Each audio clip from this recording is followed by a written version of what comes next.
প্রথমে একটা ভুল ধারণা সরিয়ে নেওয়া দরকার, আল্লাহ কোথা থেকে এলেন? এই প্রশ্নটাই রুমির দৃষ্টিতে সঠিক কাঠামোর নয়।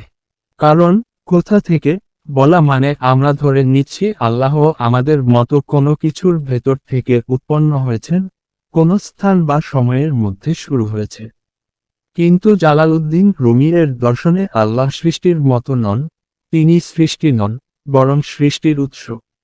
তাই তার জন্য কোথা থেকে আসা প্রযোজ্য নয়।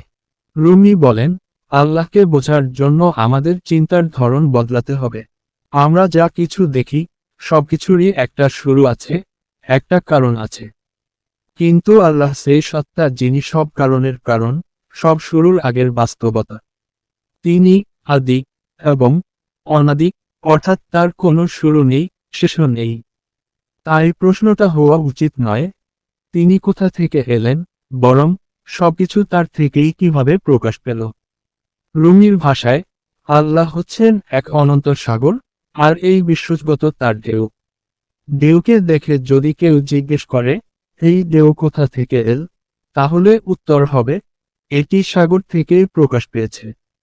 কিন্তু সাগর নিজে কোথা থেকে এল, এই প্রশ্নটা ঢেউয়ের যুক্তিতে ধরা যায় না। কারণ সাগরই হলো মূল বাস্তবতা। তেমনি সমস্ত সৃষ্টি আল্লাহর প্রকাশ, তাজাল্লি, কিন্তু আল্লাহ নিজে কোনো কিছুর ফল নয়। আরও গভীরে গেলে রুমি বলেন, মানুষের এই প্রশ্ন আসলে তার সীমাবদ্ধ বুদ্ধির ফল। আমরা সময়, স্থান, কারণ এই তিনটার মধ্যে বন্দী হয়ে চিন্তা করি। তাই আমরা ভাবি যা আছে তা কোথা থেকে এলো।